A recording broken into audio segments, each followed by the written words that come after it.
Hello, lovelies. I hope everyone is well and enjoying their weekend. Happy new moon in Virgo. We're going to talk about that. And no, I didn't call it. Yes, I did not call it eclipse on purpose. I'm going to touch on that a little bit. First, we're going to go into the astrology for the week. This is not what Lori does. Hey, Betty.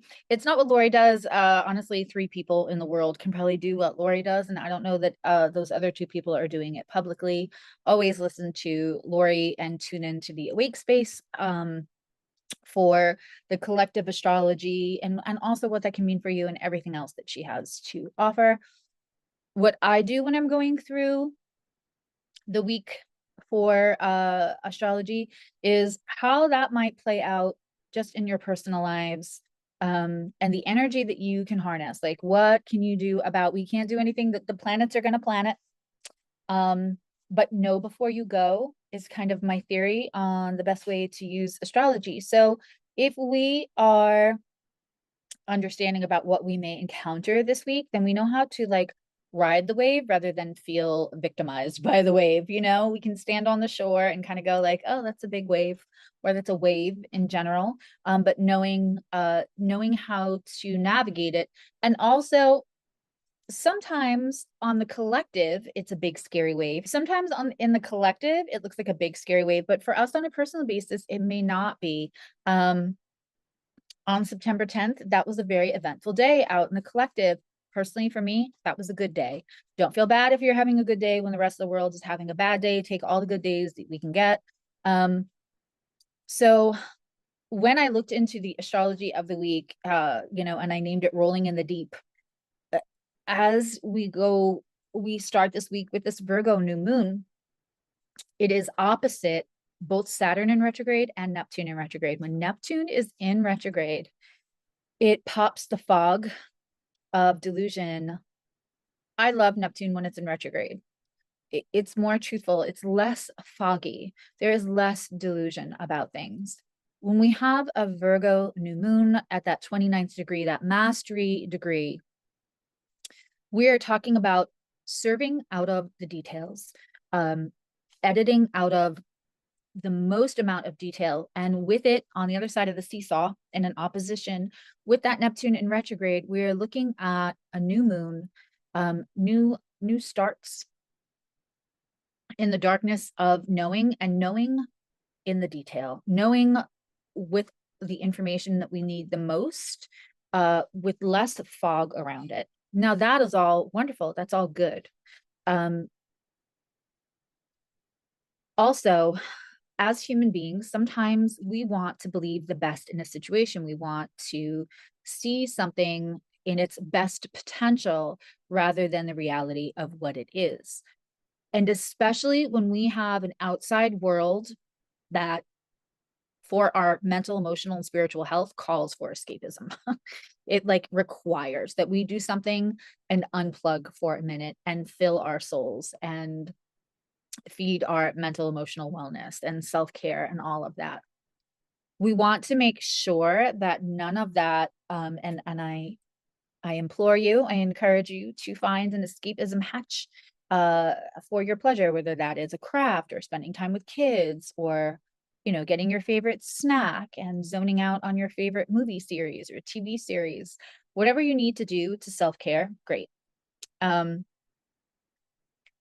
But also, if we want to create new starts that speak of stability, that speak of long term, whether that be an exploit in a new venture creatively, or a new relationship, or healing an old relationship, or a job venture, entrepreneurship, whatever it is, we really want to be working on the reality of the details, and the details that most serve us.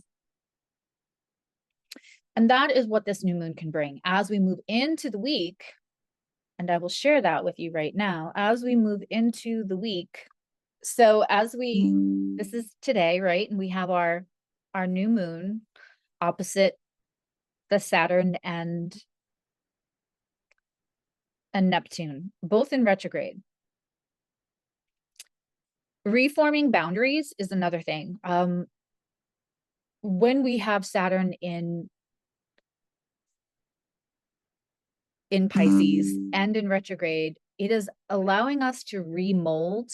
It's mutable, right? It's allowing us to rethink, reshape the boundaries with this new set of details, with this sense of truth that probably will seem unavoidable this week. As we move into the week, let me show you all. As we move into the week, of course, we have tomorrow the moon, and later this evening, moon moving into Libra. It's going to conjunct the Mercury in Libra. And tomorrow, if we have moments this weekend where we're finding out information, we feel like we're dealing more in the truth and details, tomorrow we may want to take a diplomatic crack at it. And if we don't get, and especially with that trine, the moon will be in trine to Pluto, it'll be in trine to Uranus. If we feel like we put a lot of effort into speaking diplomatically, into taking a fair crack at any kind of situation, any kind of new project or anything where we really have our heart and our souls into tomorrow, and we don't feel like we're getting the truth back, we don't feel like it's being met with the respect and the effort that we put into it, that could end up being a little bit more interesting as the week goes on. As you know, Tuesday rolls in, now we have the sun starting to conjunct Mercury, and we have the moon starting to conjunct Mars, which we will fully experience on Wednesday. Also, Venus and Mars are starting to form a sextile again, a tighter sextile, which is going to make us really want to go for what we want. But with Mars moving into Scorpio on Tuesday, and then on Wednesday, we will have a good portion of the day where we're going to have this moon and Mars conjunction. And when we have that, we're looking at the moon and Mars down here as I animate. As we have that, it's going to be very interesting to see what we can't avoid feeling, and what we can't avoid feeling like we want to take action on. As this moon Mars conjunction is also in this sextile, it is working with that Venus. This is a more serious. Sometimes we get moon Venus and it's dreamy, or sometimes we get Mars Venus and it's sexy. And not that it's not very sexy in Virgo and Scorpio, but this is going to be about that life. Okay, so when we are dealing in detail, when we are dealing in truth, when we are dealing with, okay, no one's going to stop me from getting this thing that I want, including like the inconvenient truth of maybe I don't have the support that I thought I did, or the inconvenient truth of maybe things aren't all set up the way, or maybe I can't rely on potential. You know, Wednesday, these things are really going to come up in all of us. And then as the next day rolls in, we're going to have the moon in a trine with Jupiter and the North Node moving us forward. The moon also later that day is going to be trining with Saturn and eventually Neptune, both again in retrograde. I don't know that we'll see a lot of action taken this day, but sitting with the feelings and understanding truly what you want and truly what's there to support you, what's not, what's in your way, and the truth that you have, like the reality of people. And it doesn't mean that there's an enemy. It doesn't mean that there's a bad guy, but the truth and the reality of the people that we're dealing with, and maybe where we would go, the running through the fire for other people, the way you might put effort into a surprise for somebody else, understanding that that is a you thing, and maybe not having the expectation set that that's going to come back to you in reciprocity. is going to be liberating for you, because it's going to allow you to be unencumbered by the disappointment that also gets put in with expectation. It's going to actually free some weight up to move forward, to go get what you want. And I kind of really love this for everyone this week. It could feel like a little bit of an emotional roller coaster. But by the end of the week, we have the moon moving into Sag. And when it first moves into Sag, of course, it's going to form that trine with that truth. And when we are learning, when we are growing, when we are having that teacher moon, right? That learning and teaching moon with Neptune in retrograde in Aries, learning and growing now, like after we've emotionally dealt, which is so important. We want to like understand what we're dealing with emotionally, process it, and then start to form our thoughts that will form the actions after we've processed. So while this week could get a little bumpy, not going to lie, emotionally, by the end of the week, we should, as long as we don't insist on the thing that we wanted to still be the thing that we wanted, as far as who we want somebody to be, what the situation we want it to be, of course, go after for what you want. But what I'm saying is as long as we don't still insist on all of the details in our situations in life being anything other than reality, the way that we can process and put action towards things starting at the end of this week is beautiful. It can really lead to something that will stand the test of time. I really kind of love this. We do have a square with the moon and Venus at some point on Saturday. And I think that every time we have a moon that's expansive and all-knowing in Sagittarius with that Venus in Virgo, it allows a little play, it allows a little joy into the details. This is going to ease any place that we've been hard on ourselves for what we weren't able to see before. Don't ever be hard on yourself for what you can't see. People learn to mask at a very early age. And if you feel like, how come I couldn't tell that person was not being fully authentically themselves? Because they've masked out of trauma response, because that was their survival, because they're very good at it. They're not necessarily an evil, bad person. People mask out of their own sense of survival. We all mask. We've all had masking tendencies. And when somebody has done that since childhood and they're not being purposely deceptive, it is just, that is how they know how to operate. That makes them feel the safest. And there doesn't have to be a bad guy, right? Really just take the focus back on what you can do with all of the truth and all of the situations in your life this week. We're in this new moon right now, and so it's moving from 29 degrees very quickly. So this week we're going to move from Sunday in the end of this Virgo moon. Tomorrow and some of Tuesday will be in the Libra moon, and then overnight we're going to move into that Scorpio moon on Wednesday, and we finish with a Sag moon. So we're going through, from Sunday to Sunday, we are moving through a lot of obligatory rapture question. I love that my milkshake brings all of the smart, interesting people to the yard. Top notch, top tier question.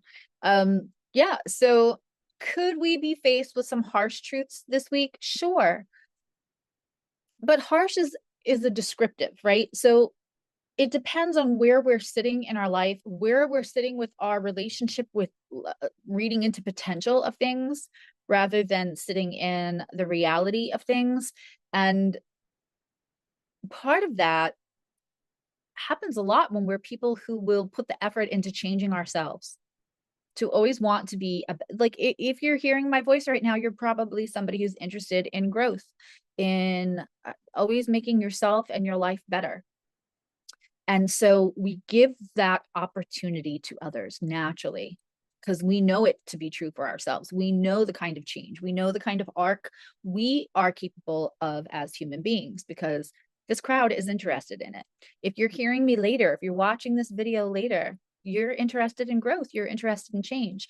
So with the moon moving, there's something that's very there's such a ebb and flow, obviously, through all the moon signs in a week, but to go from that 29-degree mastery Virgo moon at that 29 degrees in a new moon in the nodal axis, and then move through Scorpio as Mars moves into Scorpio, and to have the Sun Mars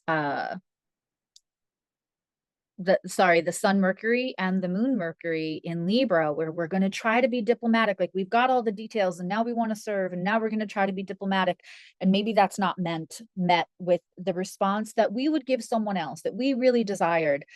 And so now it is fuck shit o'clock. And what do we do with that? The truth, the feelings around it all will be slightly unavoidable this week, but in the best way to liberate you. It doesn't have to be harsh truth. It doesn't have to be uncomfortable truth. If we understand and reframe and know that any kind of truth benefits us. With the Scorpio moon conjunct Mars, it is time to look under the rock. And if we think, I don't want to look under the rock because that stuff makes me squeamish, then it will be harder for our brains, our hearts, and all of us every part of us to calibrate and recalibrate with the reality of the details of a person, of a relationship, of a work situation. So this week is also an excellent exercise in what do we do when something is uncomfortable? How do we handle that? And that is what I'm going to read cards for this week. Just a reminder that on Thursday night, we start the introduction to trauma-informed tarot. The workbook is getting made as we speak. I am not going to put tiny little updates up on the group page. Check your emails, because you should all, if you already signed up, you should have an invite. I will resend emails to people. Probably tomorrow night for the new people that have signed up. There's a group page. On that group page, you will find the correct Zoom link. If you joined early, the Zoom link you have is not correct. And the new time. It got posted in Mountain Time through the website, through an automation on the website. It is not starting at 9 o'clock at night. It is starting at 7:30 at night. And also everything will be recorded. If you miss or can't stay awake or whatever, the live class, the recording will be up, and then you can put questions in the group, which I will address at the beginning of each next class. I'm not going to update with the workbook and then with the Zoom, because then you guys get too many emails. We all know we do not like to get bombarded with emails. So it'll be one drop, one update. Probably we're looking at Tuesday for that as well. And I think that there is a coupon code on Lori's page, and I will put another one up later tomorrow to sign up, or later today if you are interested. We're going to be, I know because I wrote the curriculum, we're going to be going over lots of different things, but a lot of it is this class is really just for people pulling tarot for themselves who want to grow their gifts. To how to create language. Tarot is one of the easiest ways to start to create language with your guides. And that is the kind of stuff we're going to be going over. Also, what tarot should not be, the red flags you should be looking at when you're watching, or possibly, like, sometimes people are like, hey, $10, I'll pull a card for you online. And that's great and wonderful. And how you can use your discernment, what those red flags should be. When tarot gets a little toxic, we're going to be talking about that, but also like how to pull the cards, like how to connect so you're really connecting with guides. All of that is going to be covered in that intro. I'm going to pack a lot in this first class. So if you are interested but thought, I don't want to do tarot professionally, or the time doesn't work, this is not for that. Will be in the second 2 tiers. There will be 3 classes. There'll be 2 more follow-up classes. You don't have to want to use tarot professionally for this class. This class is for individuals just wanting to strengthen their relationship with their guides, create language, and also for your own sake to learn how to create discernment, because discernment's good right now anyway, but also so you know what tarot should be and what it shouldn't be. The toxic tarot readers that are out there, so you don't fall prey to them. And I'm just going to say this, anyone ever DMing you saying, hello, dear, hello, bright spirit, hello, sweet soul. I was called to pull up. No, just no. No one, no legitimate reader, unless you've established a friendship with them or you're a client already, is going to call and send you a weird link for you to pay them. Or we literally don't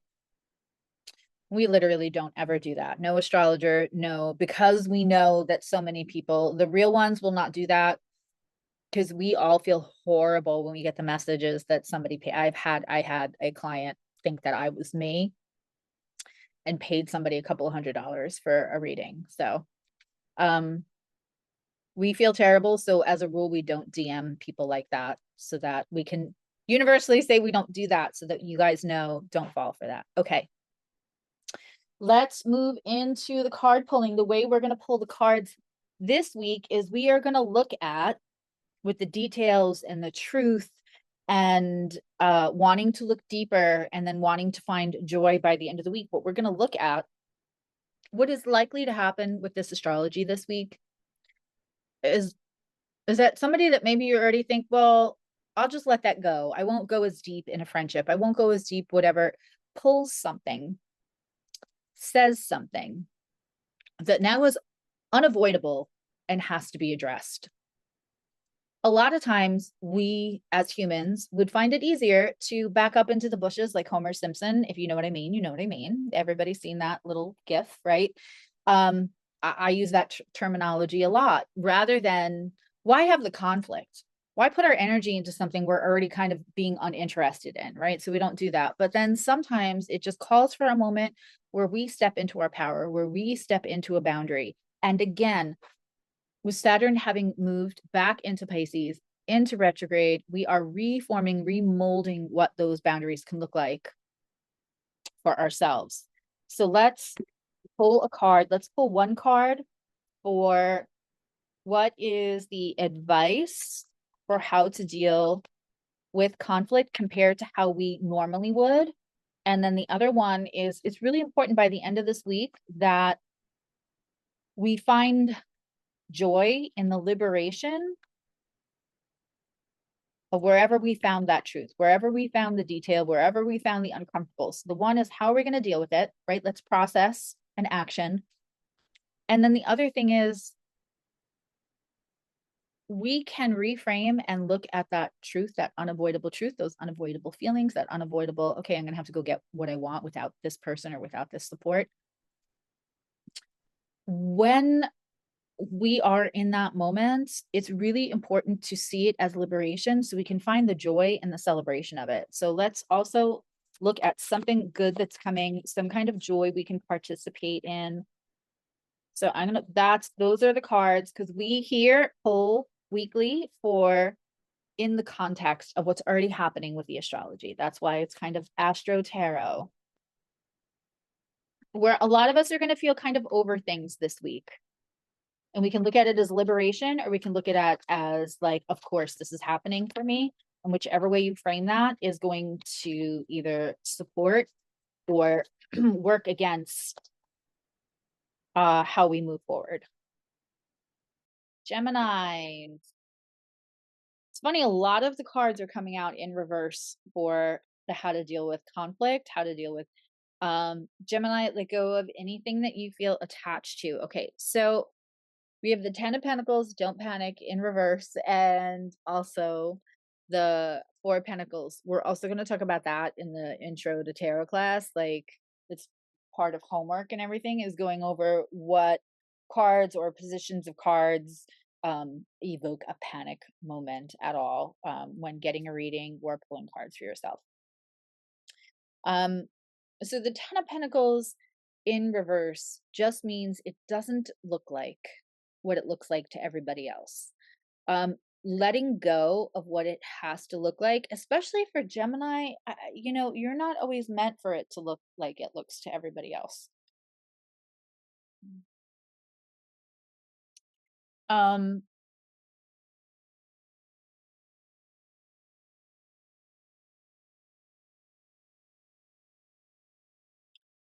this to me, and this is for third house placements as well, speaks to not having to be what other people want you to be. There's just a handful of you. It feels like somebody has very strong feelings for you, Gemini, and you're afraid that their expectations of you or trying to be, you don't want to lose that person, or trying to be what somebody else wants you to be is so conformist and so anti-Gemini.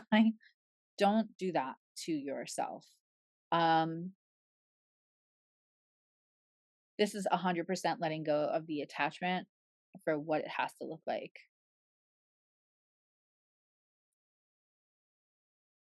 If you're in a situation where somebody else is expecting a ring, expecting commitment, expecting exclusivity, um, having the conversation with them that you're crazy about them, but also you don't want to commit to things that don't, and that could be for job, that could be for friendship. You could be dealing with somebody in a friendship that's just jealous because they're not your only good friend. Um, having that conversation earlier rather than later, because what this looks like is whatever isn't dealt with this week is going to fester. And if you don't squash somebody's expectations for you to be different than you are, you're going to end up being the one who feels like they're hiding from a situation that you don't mean to get yourself into, but somebody else isn't picking up. This is like you're dealing with somebody who's not going to pick up the light social verbal cues at all. Your truth, the uncomfortable truth you could be finding out this week is that somebody has expectations that you feel like you definitely did not say that that was a possibility, but for some reason, because they're stuck in conventional thinking, that is what they're expecting.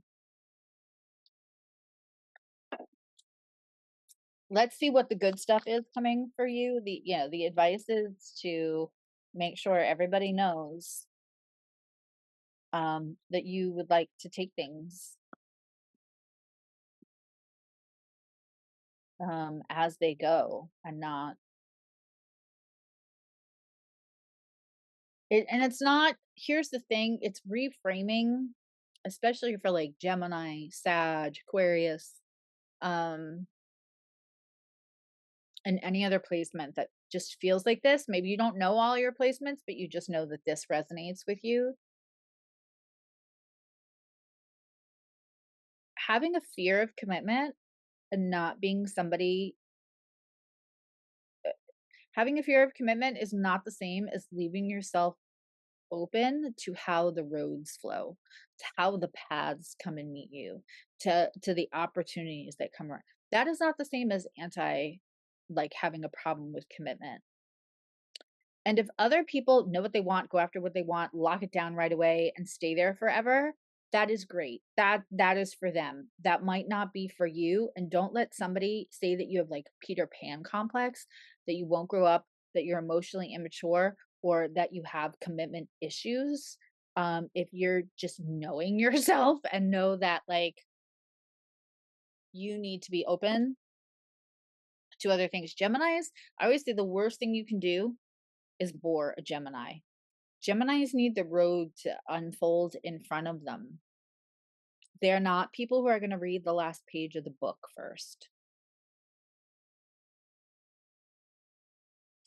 Don't let anybody villainize you into saying that you're not emotionally mature, have Peter Pan complex, or have commitment issues when that's just not. So the more upfront you can be, the less likely you are to get pegged or painted into not a great assessment of yourself when that's not actually the problem. Somebody else getting attached and expecting something out of you that you did not sit down and say, "This is who I am," that is a them problem, not a you problem. Don't let people, I hate when people villainize Gemini placements. Okay. the good stuff.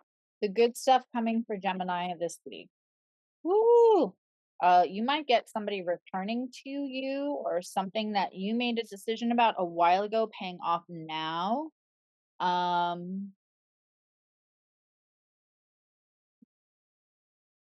oh my. Okay. We have the Hangman, two major arcana. This is a big thing, by the way. We have two major arcana. We have, and your card popped out as well. So we got the Lovers, um, the Hangman upside down, which is important, and I'll tell you why, and the Judgment card. It's interesting that you're supposed to have a conversation earlier in the week about like, hey, this doesn't feel right to me to commit to one thing or another. This could be somebody coming back. This could be a decision that you made for yourself that is paying off now. But also, when we have the Hangman upside down, it's time. There may have been a block or what felt like a universal obstacle to something before that gets released. And you could start to see shades this weekend of, the Lovers card was originally called the Choice. It doesn't necessarily mean like soulmate relationship stuff, but being able to have the choice and going where you feel connection with um, is going to be really important for you because this is big joy. This is also something that you've been waiting for, Gemini. That makes me really happy for you. Okay, my Astro loves, thank you so much. The class, blah, blah, blah. I'll put the if you haven't signed up already. If you have signed up, look for an email if you signed up early so that you get into the right group, and I will approve those join requests as soon as I get off here. I'm going to put the discount up too on the community page. And thank you. Membership is here to join too. We have a lot of fun in membership, and we just started the signs. We have a learning series. We go over spiritual hygiene, a whole bunch of other stuff. And thank you to my members for being so patient while I am in deep recovery from my health flare up. I appreciate you all. I love you. Now you love you. And I will see you all soon. Bye.